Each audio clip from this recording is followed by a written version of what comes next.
여호수아서 오늘 14장의 얘기를 하는데 여호수아 14장은 두 가지를 얘기하고 있습니다. 한 가지는 1절에서 5절 전쟁을 마치고 가나안 땅을 분배하는 그러한 이야기이고, 또 다른 하나는 85세 된 갈렙이 특정 지역을 요구하는 그런 내용이 14장에 기록이 되어 있습니다. 근데 문제는 뭡니까? 땅을 분배하는 방식으로 제비뽑기를 하는 것이었습니다. 그 땅을 분배하려면은 그 어떤 방법보다도 제비뽑기가 최선의 방법이었어요. 왜냐하면 이스라엘 백성들이 광야 40년 동안에 얼마나 지도자들의 속을 썩이고 고집스럽고 믿음이 없는 사람이었는지 성경 속에 그것을 낱낱이 다 기록이 나왔고 우리가 그것을 봤습니다. 그래서 아마 땅을 나누는 방법으로 다른 방법을 썼더라면 대혼란이 벌어졌을 거예요. 가나안 땅에 살기도 전에 왜 우리는 숫자도 많은데 이것밖에 안 주냐? 왜 우리는 높은 땅을 주냐?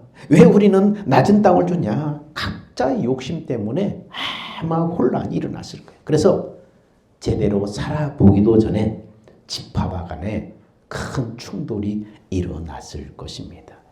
또 만일 여호수아가 그 본인의 그 카리스마로 리더십 있게 행사해서 일체 아무 소리 못 나오게 눌러놓았다면 어떻게 됐을까요?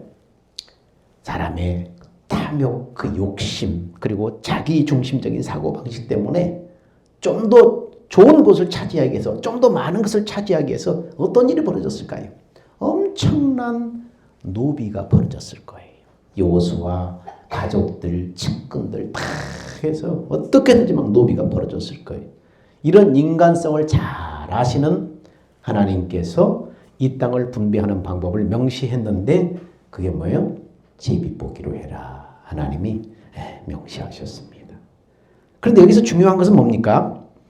제비 뽑는 과정이 공정해야 한다는 거예요. 자, 제비를 뽑는데 이렇게 막 표시해 놓고 자, 뽑으세요. 그러면 의미가 전혀 없는 것이다. 그래서 과정이 공정해야 돼요. 그래서 제비 뽑기라는 방법도 중요하지만 이것을 누가 주관하느냐, 이것도 굉장히 중요한 거예요. 그래서 14장 1절에 보니까 누가 이것을 주관하는가 보니까 이것은 이스라엘 자손의 가나안 땅에서 받은 기업 곧 제사장 엘르아살과 눈의 아들 여호수아와 이스라엘 지파의 족장들이 분배한 것이니라. 제비를 뽑아서 분배했는데 누가 나와요? 제사장 엘르아살, 여호수아, 그리고 각 지파의 족장들이 나와서 지금 제비뽑기를 했던 것입니다. 자, 세 부류의 사람이 등장하죠. 제일 먼저 거론되는 사람은 제사장 엘르아살, 그 다음에 눈의 아들 여호수아, 세 번째는 각 지파의 족장들. 여러분, 가나안 정복 전쟁에서 언제나 선봉에 섰던 사람은 누구예요? 여호수아예요. 그런데 땅 분배하는 과정 위에서 여호수아가 첫 번째로 나오는 것이 아니라 두 번째로 거론이 되고 있어요. 여호수아서는 여호수아가 자기 얘기를 성령의 감동으로 쓴 거예요. 그렇기 때문에 자기 이름을 그렇게 썼는데도 불구하고 자기 이름은 뭐예요? 두 번째로 집어넣었다는 거예요. 자기가 쓸 수 있는데, 그리고 자기 얘기인데, 그 자기가 얼마든지 첫 번째로 등장할 수 있는데 두 번째로 딱 썼어요. 성경에는 기록된 뭐 순서나 이런 거 다 의미가 있는 거예요. 다 그 의미가 있는 거예요. 여기에 중요한 메시지가 있습니다. 그것은 그리스도인은 시대를 내다보는 계시의 정신을 가져야 돼. 시대를 내다볼 수 있는 계시의 정신을 가져야 한다. 아마 여호수아는 그런 시대의 정신을 가진 사람이었던 것 같아요. 여러분, 시대마다 중심 역할을 하는 사람들이 다 있죠. 전쟁 시대는 누가 중심 역할을 해야 돼요? 무관들, 군인들이 앞장서야 돼요. 전쟁을 하는데 편대 굴리는 사람이 앞에 딱 있으면 어떻게 돼요? 안 되는 거예요. 그러므로 이스라엘 백성이 아직 전쟁 시대였다면 누가 나와야 돼? 여호수아가 제일 먼저 딱 나와야 돼요. 그런데 지금은 어떻습니까? 전쟁이 그쳤어요. 이제는 평화의 시대예요. 안식이 필요한 시대예요.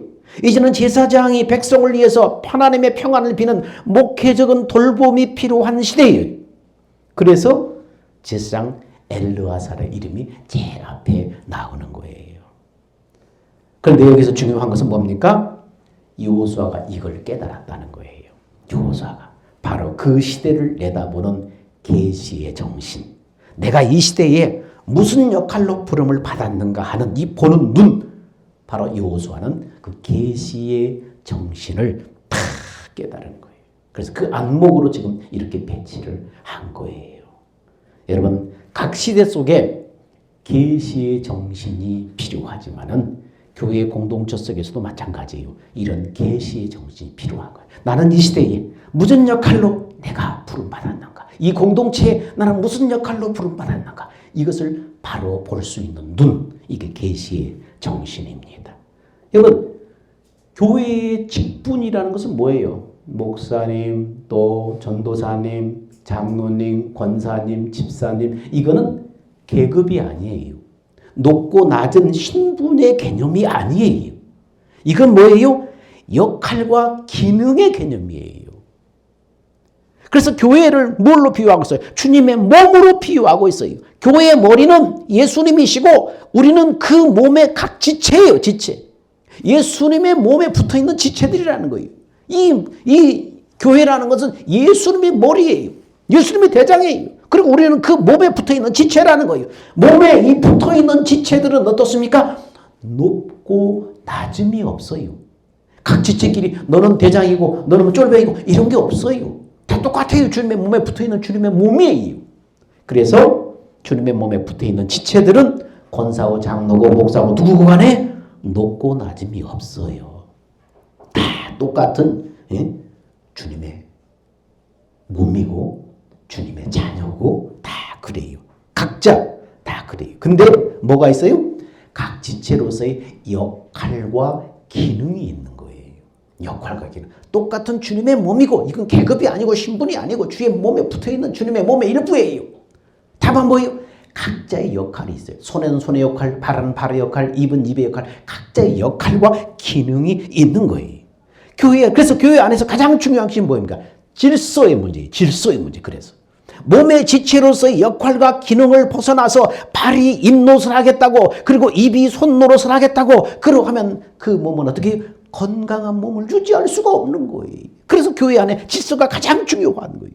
난 주님의 몸된 교회 공동체 안에서 그 몸의 지체로서 무슨 역할로 부름을 받았는지를 알고 그 역할에 충실함으로 주님의 몸을 바로 세우는 것, 건강하게 세우는 것, 이게 교회 공동체 속에 시대 속에서 계시의 정신도 필요하지만 교회 공동체 속에서 나는 무슨 역할로 부름을 받았는가 이것을 잘 볼 수 있는 이런 안목, 이런 것이 바로 계시의 정신이라고 할 수 있습니다. 다시 본문으로 들어가 보면서 제비뽑기로 땅을 분배하기 시작하는데 갑자기 갈렙이라고 하는 85세 노인이 갑자기 나와서 뭔가를 요구를 해요. 그래서 14장 6절에 보면은 이렇게 말씀합니다. 자, 그때 유다 자손이 길갈에 있는 여호수아에게 나오고 그니스 사람 여분네 아들 갈렙이 여호수아에게 말하되, 여호수아는 갈렙과 가나안 정탐꾼 동기생이에요. 같은 동기생이에요. 광야 생활이 거의 끝나가고 약속의 땅, 하나님이 약속하신 가나안 땅을 눈앞에 두고 12명의 정탐꾼을 뽑아서 그 땅을 정탐하게 하는 것입니다. 일종의 수색대를 편성해서 보낸 것입니다. 그래서 그들이 다 다녀와서 보고하기를 10명은 부정적으로 악평을 합니다. 우리가 그 가나안 땅을 둘러봤는데 그 땅은 너무나 견고하고 튼튼하고 사람들은 거인 같고 그에 비하면 우리는 메뚜기처럼 약소하다. 우리 그 땅 점령 못한다.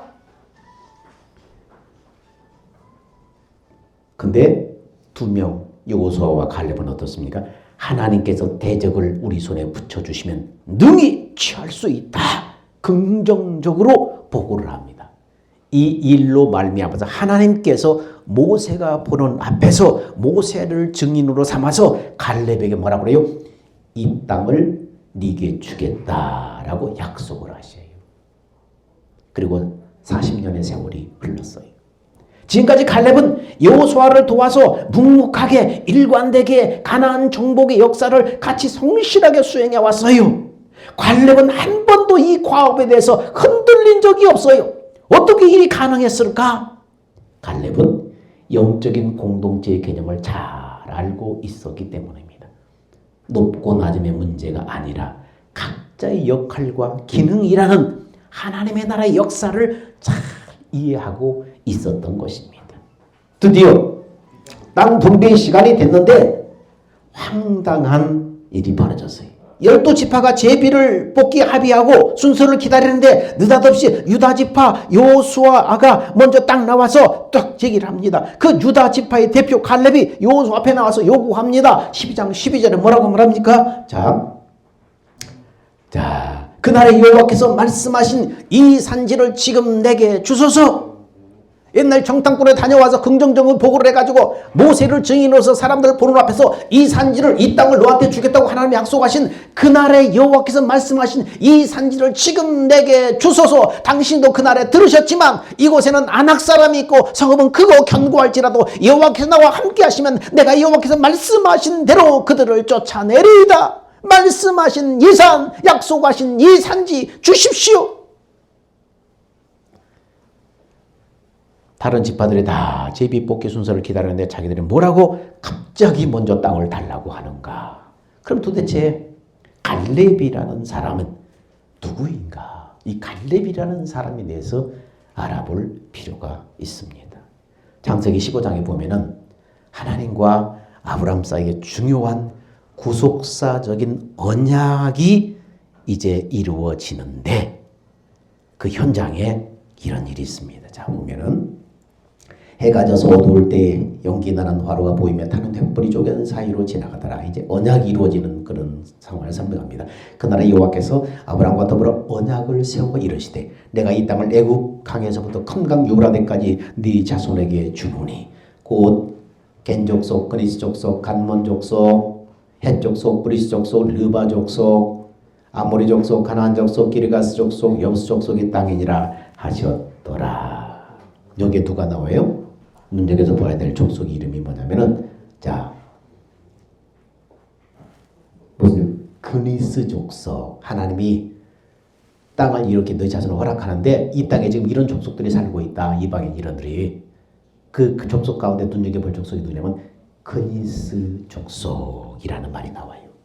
그니스 족속이 나오는데 이 족속은 뭐예요?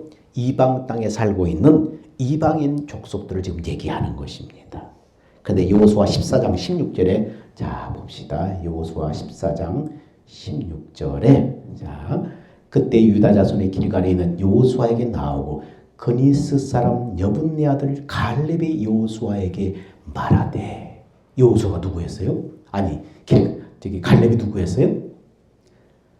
그니스 사람 여분네 아들 갈렙이 여호수아에게 말하되. 갈렙은 누구였어요? 이방인이었어요. 이방인 족속이었어요. 근데 어떻게 유다 지파의 대표로 나올 수 있어요? 아니 이방인이고 이방인 혈족인데 어떻게 그것도 이스라엘의 가장 중심 역할인 유다 지파의 대표가 될 수 있었는가? 이걸 통해서 발견하는 것은 뭡니까? 하나님의 구원의 역사는 하나님은 하나님의 구원의 역사를 정통 혈통으로만 이어져 오지 않았다는 거예요. 여러분 성경 속에 이방 여인 롯이 누구 안에 들어가요? 예수님의 족보 안에 들어가잖아요. 그리고 나서 낮고 천한 사람들의 그 혈통을 통해서 이어오는 것을 성경 속에 그 족보 속에 쭉 보는 것입니다. 장차 이것은 뭡니까? 이 땅에 이루어질 구원의 세계사적 그림을 상징하는 거예요. 하나님의 구원은 혈통적으로 이어지는 것이 아니라 아브라함이라는 믿음의 조상을 통해서 뭘 가르쳐줘요? 구원은 오직 하나님의 복음의 약속을 믿음으로 이루어진다. 이 메시지를 전하고 있는 거예요. 이방인이었고 이방인 혈족이었던 갈렙이 이스라엘 12지파의 가장 중심적인 유다 지파, 그 지파의 대표로 지금 나오고 있다는 것입니다. 여러분, 우리는 어떤 사람이었어요? 내가 예수 믿고 하나님의 자녀가 됐는데 우리는 어떤 사람이었어요? 우리는 누구였어요? 그에 비교할 수 없는 사람이에요. 자, 성경을 이렇게 말합니다. 한번 읽어볼까요? 시작. 우리가 아직 죄인 되었을 때 그리스도께서 우리를 위해 죽으심으로써 하나님께서 우리에 대한 자기의 사랑을 확증하셨느니라. 우리가 죄인 되었을 때 거룩한 하나님 앞에 우리는 죄인이었다는 거예요. 너무 약합니까? 또 볼까요? 그 시작. 곧 우리가 원수 되었을 때, 하나님과 원수 되었을 때, 더러운 죄인 되었을 때, 우리는 그런 자에서 하나님을 향해서 우리는 이방인 연족, 이방인 혈족 정도가 아니라 하나님의 원수였어요. 원수. 더러운 죄인이었어요. 근데 우리는 어떻게 됐어요? 누군가 전해준 예수님에 대한 그 십자가, 그 복음을 우리가 듣고 하나님이 독생자를 보내 나를 구원하시려고 내 죄를 대속할 십자가에 죽으시고 부활하셨구나. 이 십자가를 통해서 우리에게 전해진 하나님의 사랑을 듣고 여기에 무릎 꿇고 항복하고 하나님의 자녀가 된 거예요. 여러분, 이것이 우리에게 주신 하나님의 은혜입니다. 갈렙뿐만 아니라 너희도 그런 사람이었는데 너희도 이 조건적으로 인간적으로 봤을 때는 구원받을 자격이 전혀 없는데 오히려 하나님의 원수이고 대적이었는데 하나님이 너를 십자가 사랑으로 품었다. 하나님의 생명으로 피값으로 낳았다. 오늘 그것을 우리에게 알려주고 있는 것입니다. 그런데 갈렙이 그 산지를 달라고 요구합니다. 근데 그가 요구한 땅이 도대체 어떤 땅이길래 이렇게 달라고 요구하는가? 40년이 지나서 지금 그 땅 개여이 달라고 요구하는가? 그 땅에는 뭔가 특별한 것이 있는가? 특별히 뭔가를 잘되게 하는 이 축복받을 만한 놀라운 것이 그 땅에 있는가? 금이 나오는가? 아니면 부화가 나오는가? 기름진 땅인가? 뭔가 있는가? 그래서 40년이 지나면서도 기어이 그 땅을 달라고 하니 도대체 그 땅이 어떤 땅인가? 자, 여호수아 14장 12절에 이렇게 말하죠. 그날에 여호와께서 말씀하시니 이 산지를 지금 내게 주소서. 이 산지가 어떤 산지냐면은 헤브론이라고 하는 이 산지는 해발 3040피트 산지로서 이스라엘에서 최고로 높은 고지예요. 여러분, 최고로 3040피트라 이렇게 높은 이스라엘에서 최고의 높은 고지니까 살기 좋겠어요? 어떻겠어요? 아니, 좋은 땅이 아니에요. 이왕이면 좋은 평지를 달라고 하지 왜 고지를 달라고 했는지 이해할 수가 없어요. 그러면서 14장 12절에 자, 당신도 그날에 들으셨거니와 그곳에는 아낙 사람이 있고, 여러분, 아낙 사람이 어떤 사람이에요? 15절에 보니까 아낙 사람이 어떤 사람인가 하면은 헤브론 옛 이름은 기럇 아르바라. 아르바는 아낙 사람 가운데서 가장 큰 사람이었더라. 그리고 그 땅에 전쟁이 그쳤더라. 아낙 사람은 뭐예요? 가장 큰 사람. 거인들이 골리앗과 같은 거인들이 사는 그런 지역이 바로 헤브론이라는 거예요. 전투력이 역대 종족 중에서 가장 전투력이 강한 바로 거인족이 살고 있는 땅이에요. 그리고 최고로 높은 고산지대예요. 그뿐만 아니라 12절에 뭐라고 합니까? 그 성읍은 크고 견고하다고 말하고 있습니다. 갈렙이 좋은 땅을 달라고 한 것이 아니라 바로 그런 땅을 요청하고 있다는 거예요. 이 본문을 통해서 많은 후대 사람들은 갈렙의 용기, 갈렙의 믿음, 갈렙의 희생정신 이것에 맞추어서 해석하는 사람들이 많이 있습니다.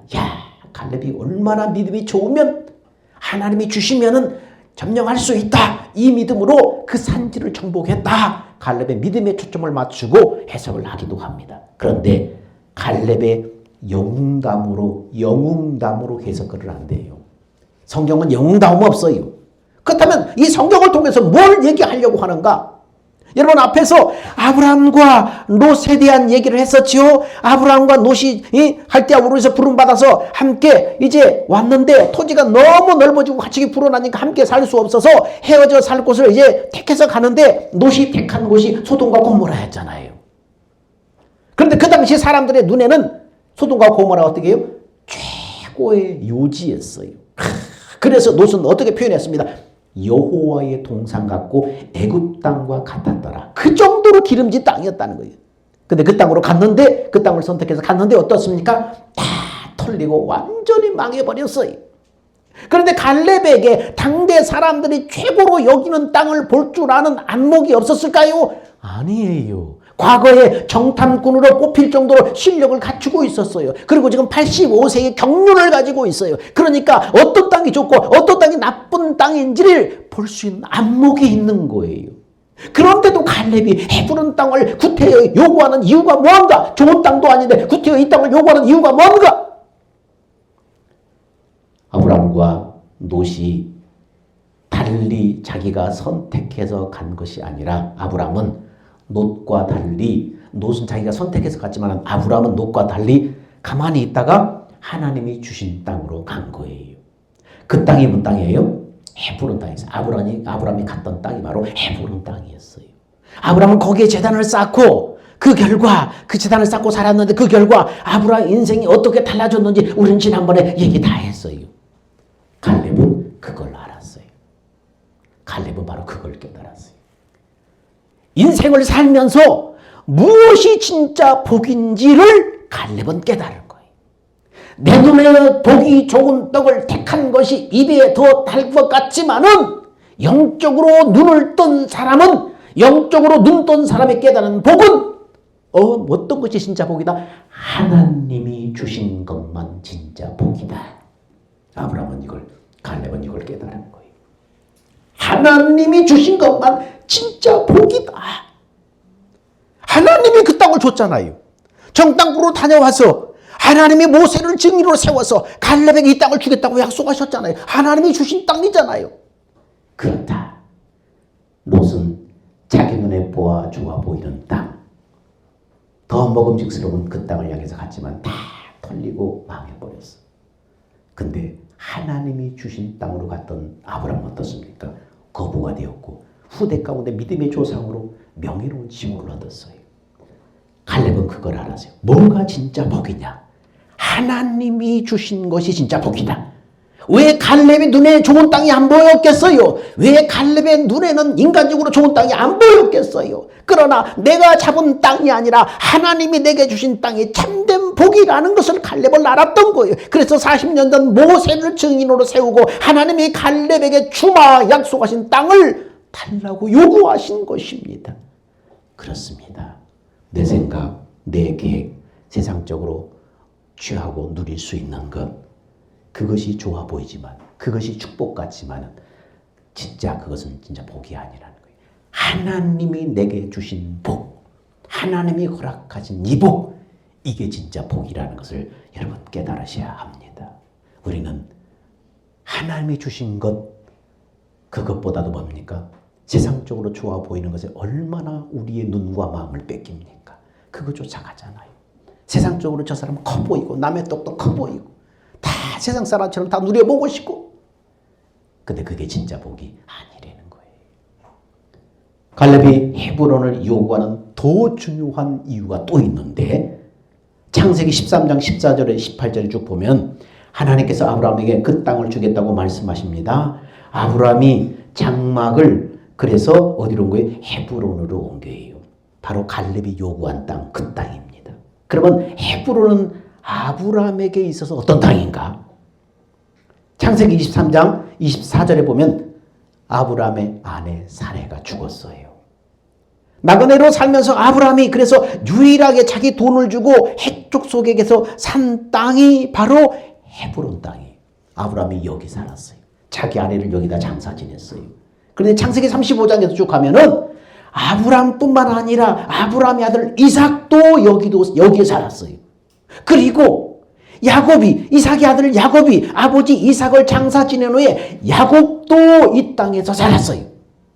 자기 할아버지, 자기 아버지, 자기 계속해서 이 땅에 살았어요. 헤브론. 그래서 창세기 49장에 야곱이 임종이 가까워오자 12아들을 불러놓고 다 기도해주면서 그들의 장례를, 그들의 지파들의 장례를 애원하잖아요. 그런데 유다 지파에 대한 애원이 나오는데 뭐라고 애원하는가 하면은 창세기 49장에 이렇게 애원을 해요. 야곱이 12아들을 불러놓고, 자, 규가 유다를 떠나지 아니하며 통치자의 지팡이가 그 발 사이에서 떠나지 아니하기를 실로가 오시기까지 이르리니 그에게 모든 백성이 복종하리로다. 우리가 눈여겨볼 것은 뭡니까? 실로가 오시기까지. 실로는 여기서 누구를 말해요? 예수 그리스도를 말해야 돼요. 하나님께서 약속하신 메시아, 바로 예수 그리스도를 말하는 거예요. 그리스도가 어느 지파를 통해서 왔어요? 지금 어느 지파에게 이 말씀을 주셔요? 유다 지파. 유다 지파에게 지금 말씀하는데 예수 그리스도가 하나님이 약속한 메시아가 유다 지파를 통해서 이 땅에 오신 거예요. 아브라함과 이삭과 야곱까지 이 헤브론 땅에 그토록 집착했던 것은 그 땅이 족장들의 삶의 터전이었기 때문이 아니라 바로 그 삶의 터전의 유다 지파를 통해서 하나님이 약속하신 메시아 예수 그리스도가 오시기 때문에 그렇게 그 땅에 집착을 했던 거예요. 갈렙이 믿음이 좋아서가 아니라 희생정신이 강해서 다른 지파들이 가기 싫어하는 그 산지를 달라고 요구하는 것이 아니라 갈렙의 요구는 한마디로 나는 하나님이 약속하신 그리스도가 필요합니다. 나는 하나님이 약속하신 메시아 그리스도가 필요합니다. 그분을 기다립니다. 이 신앙 고백이에요. 여기 들어있는 거예요. 오실 메시아에 대한 구속사적인 집착과 신앙 고백이 헤브론 산지를 달라고 요구하는 갈렙의 신앙 속에 들어있던 거예요. 그래서 그 산지를 기어이 들라고 하신 거예요. 나는 그리스도가 필요합니다. 하나님이 보내실 메시아 그리스도가 필요합니다.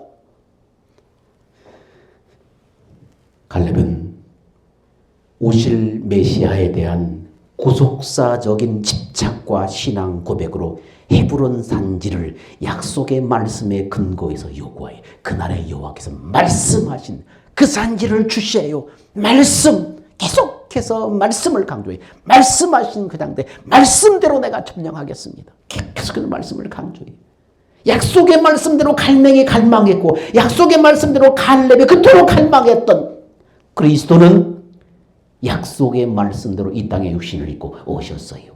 약속의 말씀대로 십자가에 죽으셨어요. 약속의 말씀대로 부활하셨어요. 약속의 말씀대로 믿는 자를 성전 삼아서 우리 안에 내주하셔요. 이제 우리는 약속의 말씀대로 다시 오실 그리스도를 기다리고 사는 거예요. 오늘 우리는 약속의 말씀대로 다시 오실 그리스도를 기다리는 거예요. 내가 다시 오겠다. 내가 이 땅에 다시 오겠다. 심판주로 오겠다. 재림주로 오겠다. 약속하신 그리스도를 우리는 기다리면서 사는 것입니다. 그렇다면 이 산지를 달라는 주장과 선언이 오늘 우리에게 주는 메시지가 무엇인가? 갈렙은 하나님이 약속하신 메시아 그리스도를 소망하며 이 산지를 내게 주소서. 그래서 그 땅을 하나하나 정복해서 하나님의 통치가 그 땅에 이루어지도록 그런 믿음의 삶을 살았어요. 오늘 우리는 다시 오실 그리스도를 소망하면서 내 인생의 모든 계획의 초점을 다시 오실 그리스도의 시간에 맞춰야 돼. 다시 오실 예수님 재림의 시간에다 우리 인생의 초점을 맞춰야 된다는 것입니다. 다시 오실 그리스도의 시간에 맞추는 삶은 어떤 삶입니까? 앞에서 여호수아가 시대를 보는 계시의 정신을 가졌다고 했어요. 여러분 우리도 시대를 보는 계시의 정신으로 다시 오실 예수님의 시간에 인생의 초점을 맞춰야 하는 것입니다. 세계적으로 가장 복음화가 덜 된 지역이 아시아 지역이에요. 그 아시아의 대한민국에 놀라운 부흥의 역사를 하나님이 허락하셨어요.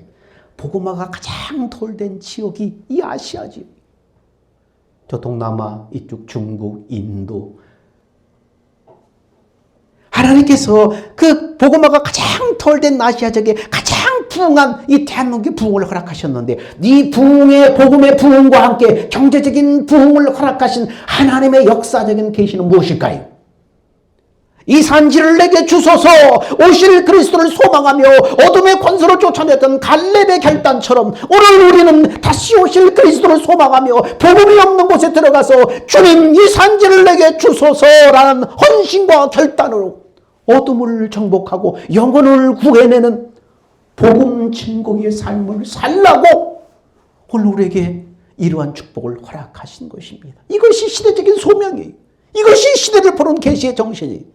여러분 피를 나는 동포들이 흉악의 결박에 매여서 죽어가는 적풍역 땅 주체사상 우상숭배 정권 북한을 보세요. 상식과 논리가 통하지 않는 곳이에요. 그런데 어떻게 정치적인 경제적인 국방 외교의 논리로 접근해서 문제를 풀어갈 수 있어요? 어떤 것도 풀 수 없는 거예요. 어떤 것도 통하지 않는 거예요. 오직 하나님의 방법뿐이에요. 복음 통일밖에는 길이 없는 거예요.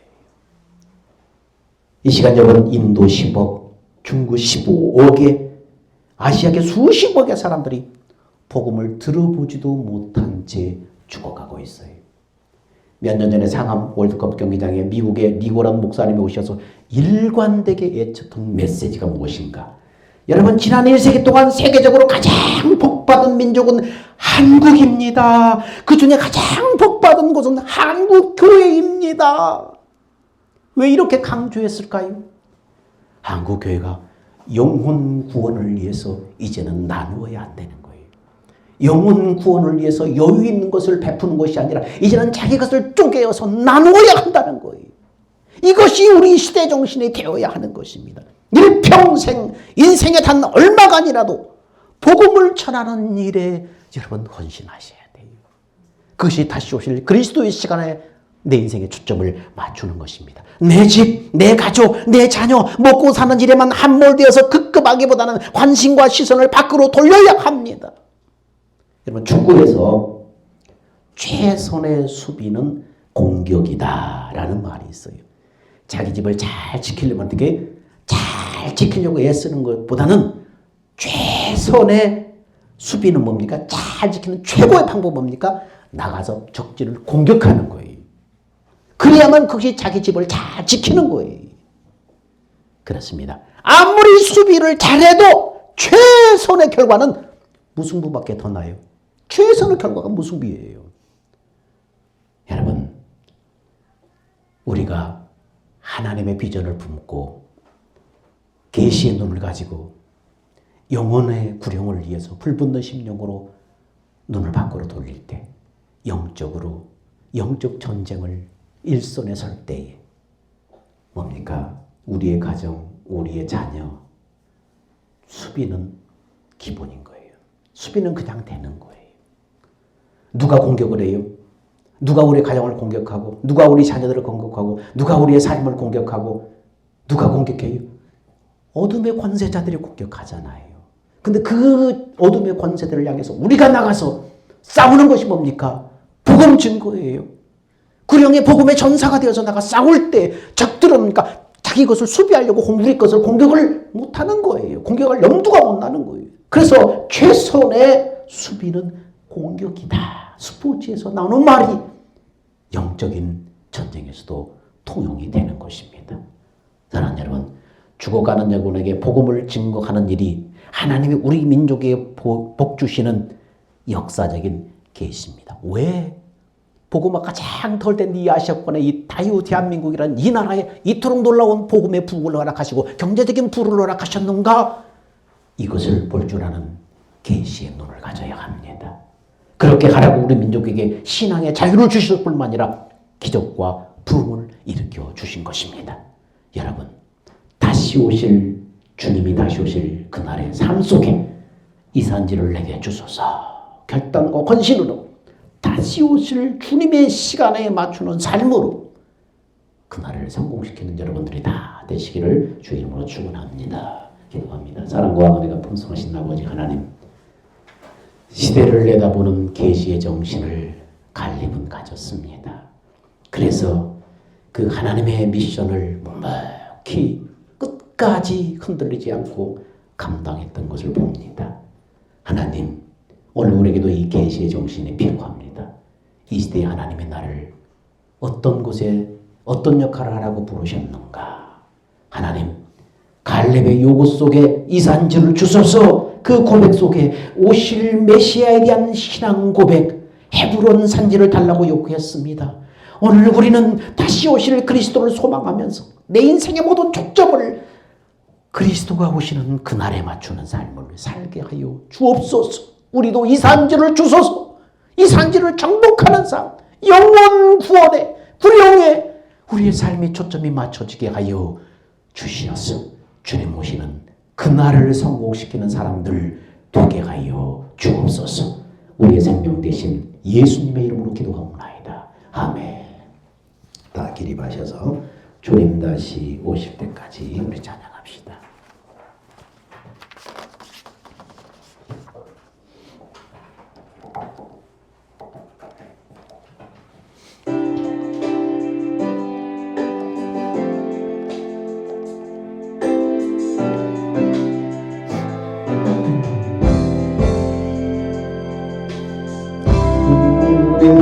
다시 오실 때까지 나는 이 길을 가리라. 좁은 문 좁은 길 나의 십자가 지고 나의 가는 이 길 끝에서 나는 주님을 보리라. 영광의 내 주님 나를 맞아주시니 주님 다시 오실 때까지 나는 일어나 달려가리라. 주의 영광 온 땅 덮을 때 나는 일어나 노래하리. 내 사모하는 전에 온 세상 구주시라. 내 사모하는 전에 영광의 왕이시라. 주님 다시 오실 때까지 나는 이 길을 가리라. 좁은 문 좁은 길 나의 십자가 지고 나의 가는 이 길 끝에서 나는 주님을 보리라. 영광의 내 주님 나를 맞아주시리. 주님 다시 오실 때까지 나는 일어나 달려가리라. 주의 영광 온 땅 덮을 때 나는 일어나 노래하리. 내 사모하는 전에 온 세상 구주시네. 내 사모하는 전에 영광의 왕이시라.